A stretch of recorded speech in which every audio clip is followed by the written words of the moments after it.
सबसे छोटे ग्रंथ हनुमान चालीसा की रचना करने वाले श्री गोस्वामी तुलसीदास जी महाराज एक बार एक गांव में पहुंच गए और एक गांव में इस तरह से जाते जाते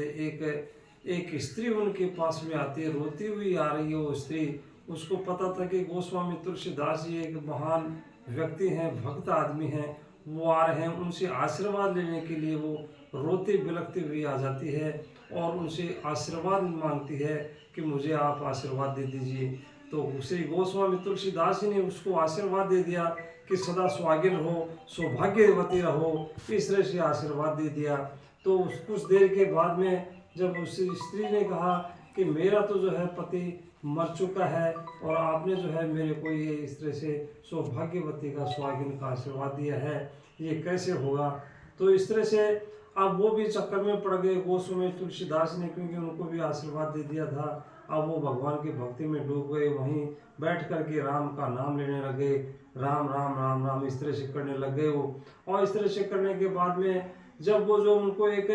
जो है इस तरह से, यानी उस पत्नी का जो है उसका स्त्री का पति जो है उसमें सारे गांव वाले बैठे हुए थे, उसकी अर्थी सजाई जा रही थी, लेकिन वो उसमें भगवान के नाम से जो है उसको जीवित बढ़ा दिया गया, उसको जीवित हो गया। वो जीवित देख करके वो उसको सब लोगों को अचंभा हो गया, आश्चर्य में पड़ गए कि सारे के सारे कि भक्त जो है उसमें गोस्वामी तुलसीदास जी ने इस व्यक्ति को जीवित कर दिया। तो सारे संसार में यानी पूरी दुनिया में, देश में इस तरह से ये जो है हवा की तरह जो है फैल गई उसमें कि एक भक्त ऐसे हैं जो मरे हुए आदमी को जिंदा कर सकते हैं। इस तरह से ये बात उस समय राजा के पास में पहुंची और उस समय मुगलों का शासन था, मुगलों का एक सम्राट जो राजा तो अकबर जो था, अकबर के दरबार में वो बात पहुंच गई। तो अकबर में पहुंचते पहुंचते जो उसने अकबर ने उसको बुलाया, चाहा कि जो है एक संत उसमें गोस्वामी तुलसीदास जी को बुलाना चाहा कि आप आओ और हमें भी कोई चमत्कार करके दिखाओ, लेकिन उसने मना कर दिया कि आपसे हमारा कोई लेना देना नहीं है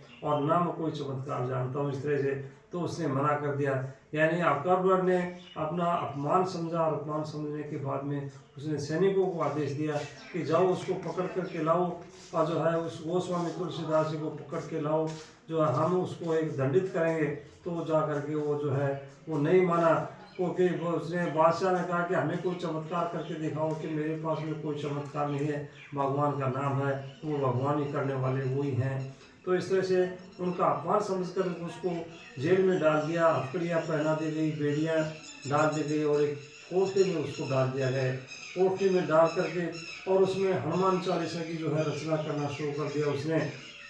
हनुमान चालीसा की रचना शुरू करते करते जो उसमें एक वो चौपाई आई कि जो पढ़े 7 बार हनुमान चालीसा, इसमें बताई गई चौपाई उसमें बंदी छूटी उसमें सारे के सारे हनुमान चालीसा का यानी 100 बार जो करेगा, जो निर्दोष आदमी भी यदि कोई जेल में फंस गया है, इस तरह से कैद में चला गया है, तो वो छूट सकता है, उसमें आसानी से कोई दिक्कत नहीं उसके सामने। तो उसमें ये बताया गया है कि निर्दोष आदमी जो इसमें चला जाता है तो उसमें हनुमान जी उसकी सहायता करने वाले हैं। तो इस तरह से उसमें क्या है कि उसमें चमत्कार दिखाने के लिए भगवान ने जो उसका रचना की उसमें जो है, तो उसमें रचना करते करते उसमें एक बहुत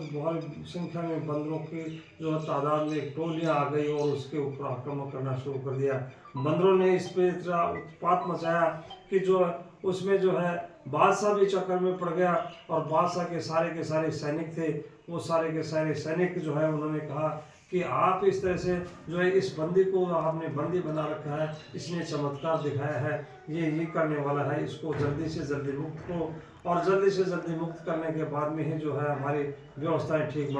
बढ़ेंगी। उसमें शस्त्र अस्त्र सारे के सारे उसके धरे रह गए, मंदिर सेना ने इतना आक्रमण किया था। तो जो है इस तरह से गोस्वामी तुलसीदास जी ने वो जो उसकी सबसे छोटा ग्रंथ है ये हनुमान चालीसा की रचना उसी जेल में बैठ करके की थी। तो हमें ये जो चाहिए कि हनुमान चालीसा यदि हम पढ़ेंगे, अध्ययन करेंगे, तो हमारी सारी की सारी समस्याएं दूर हो जाएंगी। धन्यवाद।